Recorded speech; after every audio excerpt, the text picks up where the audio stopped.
Bonjour à tous, bienvenue sur Angel Taena. Je suis ravie de vous retrouver aujourd'hui pour votre nouveau tirage des énergies conseil spécial Halloween. Alors, cette semaine, donc, comme toujours, vous allez retrouver 3 trios de cartes avec 3 pierres qui correspondent à chaque trio. Mais j'ai travaillé différemment un petit peu. J'ai souhaité aborder en fait un autre tirage. C'est-à-dire que donc j'aime bien travailler à cette époque de l'année justement comme les jours raccourcissent, on rentre dans des jours plus froids, donc forcément on a moins de soleil et donc moins de vitamines, moins d'énergie. On rentre toujours dans un état plus ou moins, alors pas dépressif bien sûr, mais on est moins bien.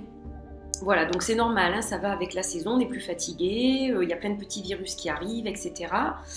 Et donc, je trouve que c'est le moment idéal pour travailler en fait sur nos peurs, nos angoisses et nos blocages. Pour voir un peu comment arriver à les solutionner. Donc en fait, c'est ce que je vous propose cette semaine. Au niveau des énergies, on va être dans des énergies de blocage, de peur, d'angoisse, de stress. Ce qui nous fait peur, ce qui nous stresse, ce qui nous empêche d'avancer au quotidien. Voilà, on va mettre l'accent sur une chose en particulier pour chacun des 3 tirages. Et ensuite, avec la carte du conseil, on verra comment se sortir de cette angoisse, de cette peur, ce qu'on pourrait améliorer, ce qu'on pourrait faire en fait pour que ça se passe mieux et qu'on n'ait plus à porter ces angoisses et ces peurs. Voilà.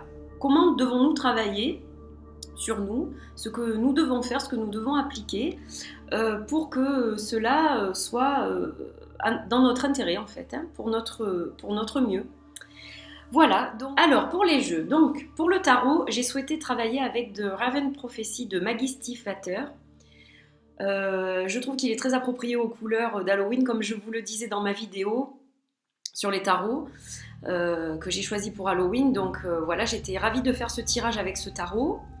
Ensuite, évidemment, je ne pouvais l'accompagner que de l'oracle d'Halloween. Alors c'est vrai que je vous en ai montré plein d'oracles, mais c'est quand même celui-là qui prime pour le tirage d'Halloween. J'étais obligée de le ressortir encore une fois, celui-ci.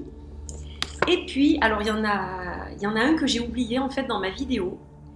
Je l'avais rangé dans une boîte avec les jeux du même auteur et en fait j'ai complètement oublié ce jeu. Donc c'est ce qui m'a fait le sortir pour le conseil. C'est Wisdom of the House of Night Oracle Cards de Colette Baron-Reid et Piscicast. Donc vous voyez la boîte, elle est très très jolie. C'est un jeu très sombre, mais c'est un jeu qui est d'excellents conseils justement. Et donc c'est ça qui m'a fait le choisir aussi pour le tirage d'aujourd'hui. Et bien donc on va y aller. Je vais vous montrer les trios et les pierres. Alors nous voici avec nos 3 trios de cartes et nos jolies pierres. Donc là j'ai choisi une Septaria. J'aime beaucoup cette pierre, je la trouve très jolie. Voilà, et je trouvais qu'elle était bien adaptée au niveau des couleurs. Donc j'ai eu envie de mettre celle-ci. Ensuite vous avez une jaspe mocaïte que Mime m'a gentiment offert et dont je me sers donc très souvent actuellement pour l'ancrage et aussi pour le chakra sacré. Voilà. Et une cornaline en forme de cœur pour le dernier trio. Voilà pour les pierres, donc laissez-vous porter par celle qui vous attire le plus, ou visuellement ou spirituellement, et je vais commencer l'interprétation des cartes. Alors, pour le premier trio, donc on va commencer par les énergies. Alors on va faire attention parce que ça brille avec la lumière. Voilà, on va essayer de rester comme ça. Alors, pour les énergies, on a le 10 de bâton d'un côté et on a la tombe de l'autre côté. Alors, vous, votre spécialité, c'est que vous êtes quelqu'un de stressé, c'est le moins qu'on puisse dire, mais vous portez toujours un fardeau sur votre dos. Et ce fardeau, vous n'auriez pas besoin de le porter, c'est-à-dire que vous le voulez bien quelque part, c'est chercher le bâton pour se faire battre dans votre cas. Vous vous surchargez inutilement. On vous propose de l'aide, vous faites la sourde oreille. Voilà, donc dans ce cas-là, c'est vraiment de votre fait. C'est-à-dire que vous pouvez très bien déléguer, vous pouvez très bien éviter d'avoir ce genre de poids sur les épaules et le dos, si je puis dire. Vous vous enterrez en fait quelque part dans vos tâches, dans dans vos problèmes, vous en créez même parfois. Alors c'est pas très gentil ce que je suis en train de vous dire, mais je mets peut-être l'accent sur quelque chose. Vous vous en rendez peut-être même pas compte que vous agissez de cette façon. Sachez que vous pouvez très bien vivre différemment et beaucoup plus simplement et beaucoup plus léger aussi. Donc on va voir ce que nous dit le conseil, mais je pense que le conseil va aller dans ce sens, puisque vu les deux cartes des énergies, alors que nous dit le conseil pour vous? Oui, le conseil nous parle de fragments. En fait, même si vous vous coupez à droite à gauche, vous avez toujours l'impression de vous couper en quatre en fait.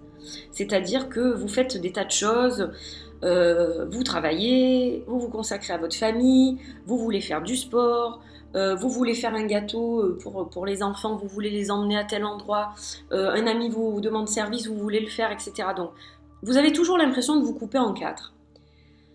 Mais vous pouvez aussi souffler et vous pouvez aussi vous dire surtout que même si vous avez l'impression d'être coupé en quatre, rassurez-vous, vous êtes entier, toujours. Vous n'êtes pas des fragments de vous-même par-ci, par-là. Donc ça, c'est plutôt une bonne nouvelle. Mais vous pouvez aussi gérer les choses de façon différente. En fait, vous avez toujours tendance à vous précipiter et à faire les choses toujours sous pression. Mais vous pouvez très bien faire les choses avec moins de pression et vous pouvez surtout remettre des choses au lendemain. Personne ne vous en voudra. Voilà, on n'a que 24 heures dans une journée, dont la moitié qu'on utilise en principe pour récupérer. Et il est rare qu'on fasse une activité ou plusieurs pendant 12 heures de suite. Donc, essayez de vous octroyer un peu de temps pour vous aussi. Vous couper en quatre pour les autres, c'est sympa, mais il faut aussi pouvoir vous ressourcer et remettre les pièces du puzzle un peu dans l'ordre par moment pour vous retrouver et vous sentir entier de nouveau. Donc voilà, vous avez tendance à trop gérer de choses en même temps. Prenez du recul. Prenez du recul, reconstituez-vous psychologiquement parlant, puisque physiquement vous êtes toujours entier, mais mentalement vous avez vraiment l'impression parfois d'être coupé en 18. Et ça c'est pas une bonne chose parce que ça agit aussi sur votre physique, après ça va agir sur la fatigue, sur le corps, sur le moral aussi. Donc soufflez, prenez un peu de temps pour vous reconstituer et aller de l'avant. Voilà. Mais sachez que votre cas n'est pas du tout un cas désespéré. Beaucoup de gens sont dans votre cas en fait. Beaucoup de gens fonctionnent comme vous. Simplement, il est quand même important, sachez-le, de respirer, de se recentrer, de se concentrer et de s'ancrer aussi pour se retrouver et être bien en fait, soi-même. C'est important. Faire des choses pour les autres, c'est super. Mais il faut aussi penser à vous un petit peu. Donc n'oubliez pas de temps en temps de remettre vos pièces du puzzle dans l'ordre pour vous sentir vous de nouveau. Et puis prenez un peu de temps pour vous aussi, dans tout ce brouhaha. Et vous allez y arriver. Déchargez-vous un petit peu. Vous verrez que ça sera beaucoup plus léger et que vous vous sentirez beaucoup mieux. Pour le second trio. Alors, au niveau des énergies, nous avons le 6 de coupe et nous avons la lampe avec le souvenir pour l'oracle d'Halloween. Alors vous avez tendance à tout ramener au passé en fait. Donc prendre en compte l'héritage des ancêtres, ce qu'on vous a appris, etc. Ça, ce sont de très très belles choses, de très bonnes choses. Vous savez, pour la plupart, je pense que vous connaissez peut-être la légende de Jack O'Lantern, donc cette fameuse citrouille éclairée. Donc en fait, dans les pays anglo-saxons, on creuse et on découpe une citrouille avec un visage souriant. On y met de la lumière, donc une bougie, et on le met au bord d'une fenêtre pour que la nuit donc d'Halloween, qui précède donc le jour des morts, les esprits errants puissent justement trouver la lumière et trouver une guidance lumineuse pour les accompagner. Voilà. Donc en fait, pour vous, ça va signifier, ce 6 de coupe accompagné de la lampe, que vous êtes assez nostalgique. Vous avez toujours un peu un pied dans le passé et c'est ça qui vous bloque en fait pour avancer. Voilà, donc comme je vous le dis, prendre en compte l'héritage des ancêtres, ce qu'on vous a appris, les choses qui sont vraiment nécessaires à votre évolution et qui sont dans votre intérêt, c'est une bonne chose. Maintenant, rester coincé dans le passé, ça ne fait pas avancer, ça ne fait pas évoluer. Et dans votre cas, c'est un petit peu ça qui se passe. Donc pour vous, le blocage vient certainement de là. Alors on va voir au niveau du conseil. Et au niveau du conseil, on va nous parler de choix. Alors, apparemment, quand vous faites des choix, souvent vous les regrettez. Donc, vous retournez dans le passé mentalement et vous vous dites « Ah, si j'avais su, j'aurais pas pris ce chemin-là. » Mais ce qui est fait est fait. Il ne peut pas être défait. Il faut assumer vos choix, en fait. Vous avez toujours un côté sombre et un côté clair dans le choix. Vous êtes un peu comme cet ange qui a une aile noire, une aile blanche. En fait, quand vous allez faire un choix, posez-vous la question « Est-ce que c'est vraiment dans mon meilleur intérêt ? Ou est-ce que ça sert plutôt quelqu'un d'autre ? Ou est-ce que ça va me desservir ? » Posez-vous cette question-là. Et vous verrez que ça va éclairer votre chemin et que vous arriverez à prendre la décision qui s'impose. Faire un choix, c'est une chose, mais vous pouvez aussi décider de ne rien décider, et c'est un choix aussi. Donc, parfois, vous avez l'impression que vous n'arrivez pas à faire de choix, mais rester sur votre position et ne rien décider à l'instant T, c'est aussi un choix que vous devez assumer. Voilà. Donc, changez un petit peu votre vision des choses et avancez. Tout le monde fait des erreurs. Tout le monde trébuche à un moment donné. Ça, il n'y a pas de vie simple, comme un long fleuve tranquille, ça n'existe pas. Donc, même si vous avez l'impression d'avoir fait une erreur, c'est peut-être le cas, mais rassurez-vous, vous n'êtes pas le seul. Simplement, relevez-vous. Vous avez les genoux écorchés, eh bien, pensez leurs blessures et continuez à avancer, continuez à marcher. Voilà, ce n'est pas une fin en soi de s'arrêter là et de se dire ben non, j'ai mal fait, ben tant pis, je m'arrête là, voilà, stop, j'avance plus. Non, au contraire, servez-vous de cela comme d'une force. Ça doit vous renforcer et ça doit aussi vous faire dire ben la prochaine fois, je ne ferai pas la même erreur, tout simplement. Voilà, voyez les choses sous un autre angle. Élargissez votre champ de vision. Et vous verrez que finalement, tout n'est pas si sombre, pas aussi sombre que vous le pensez. Pour le dernier trio. Alors, pour le dernier trio, nous avons l'ermite et l'araignée. L'araignée qui va représenter un petit peu tout ce qui est communauté, les liens qu'on tisse. Alors, ça va représenter aussi tout ce qui est Internet, tout ce qui est réseaux sociaux, tout ce qui est par exemple YouTube, voilà, les réseaux sociaux, les communautés, les groupes, ça peut représenter votre famille aussi. Alors, vous sentez en ce moment que vous avez un besoin, en fait vous avez envie d'être dans un trou de souris, à l'abri de tous, à l'abri des regards, alors que vous vous sentez exposé, surexposé. Vous avez l'impression qu'il y a une toile qui se tisse lentement autour de vous et que vous n'arrivez plus à vous en sortir. Vous avez l'impression que cette araignée, elle va vous avaler toute crue ou tout cru. Et ça vous met mal à l'aise en fait. Vous avez juste envie de rentrer dans cette grotte avec une lampe pour pas avoir peur dans le noir quand même. Et de rester isolé, de vous couper du monde. Voilà, alors ça c'est parce que vous avez cette peur de surexposition.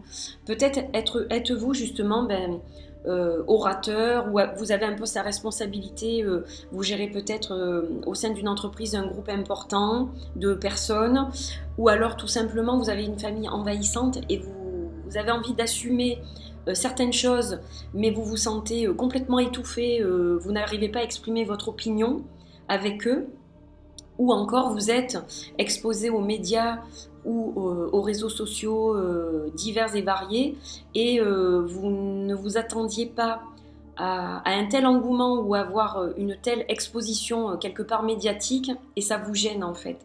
Vous avez envie de retrouver un petit peu votre vie d'avant tout ça. Vous vous sentez un petit peu mal que les gens soient peut-être indiscrets avec vous, ou qu'on vous en demande beaucoup aussi. Vous n'arrivez plus à assumer en fait tout ce qu'on vous demande. C'est un peu ça. Vous êtes complètement étouffé par la toile d'araignée là, pour le coup. Donc, que peut-on faire pour remédier à cela ? Alors déjà, premièrement, vous devez accepter les différences entre vous et les autres. C'est-à-dire que vous voyez ces deux fruits, par exemple, et ces deux chats, donc un noir, un blanc, une orange, une pomme. Ce sont deux chats, ce sont deux fruits, mais ils sont différents. Ça ne veut pas dire que l'un ait plus de valeur que l'autre. Vous n'avez pas plus de valeur que quelqu'un d'autre et quelqu'un d'autre n'a pas plus de valeur que vous. Simplement, il faut accepter la différence. Alors, dans vos opinions, n'oubliez pas d'être diplomate, toujours. Vous avez le droit de vous isoler. Vous avez le droit de faire une coupure et de dire à votre famille, écoutez, là on fait un petit peu trop de repas de famille en ce moment, ça me donne beaucoup de travail, j'ai d'autres choses à gérer aussi, j'aimerais bien qu'on fasse un break. Ou alors, au niveau de votre travail, vous pouvez aussi déléguer pour vous sentir moins surchargé et accepter donc que d'autres personnes mettent un pied dans votre travail aussi, dans vos tâches habituelles. Et encore pour en revenir aux réseaux sociaux, parce qu'il est quand même bien question de ça, je pense, pour la plupart, ne vous exposez pas trop. Acceptez les différences, c'est-à-dire acceptez que d'autres soient différents de vous, c'est-à-dire n'aient pas de tabou, osent tout dire, etc. Vous êtes plus discret, il n'y a rien de mal à ça, et simplement dites les choses avec douceur. Voilà, dites quelles sont vos limites et acceptez-les vous-même déjà dans un premier temps et avec diplomatie faites-les accepter aux autres. On est tous différents de toute façon et on a tous le droit d'avoir nos propres besoins, nos propres envies, de les assumer et c'est toujours dans notre meilleur intérêt en fait. Donc voilà, ne restez pas dans cette surexposition quelle qu'elle soit pour faire plaisir aux autres. Vous êtes différents, vous avez des besoins différents, des envies différentes, dites-le tout simplement. Voilà, dites-le avec des mots simples. Vous n'avez pas besoin d'un discours de 2 heures pour expliquer. Osez le dire et vous verrez que ça ne sera pas forcément mal perçu. Vous avez l'impression qu'on va mal vous juger, qu'on va vous regarder de travers, mais c'est une idée que vous vous faites et c'est ça qui vous bloque. Donc, osez tout simplement vous exprimer et vous verrez que tout se passera pour le mieux. Et bien voilà, nous avons fini ce tirage des énergies et conseils un petit peu sur les blocages, le stress, les angoisses. J'espère que cela vous a plu, j'espère que vous aurez trouvé une guidance dans l'ombre pour vous guider vers la lumière et que ces belles cartes vont vous accompagner toute la semaine. Voilà, mais n'oubliez pas que c'est toujours vous qui avez le choix et surtout vous avez les cartes en main. Voilà. Donc n'oubliez jamais ça, le libre arbitre c'est très important. Je vous souhaite une magnifique semaine, un très très joyeux Halloween, une bonne fête de Samhain à tout le monde et puis je vous retrouve la semaine prochaine pour un autre tirage. Plein de bisous, bye bye.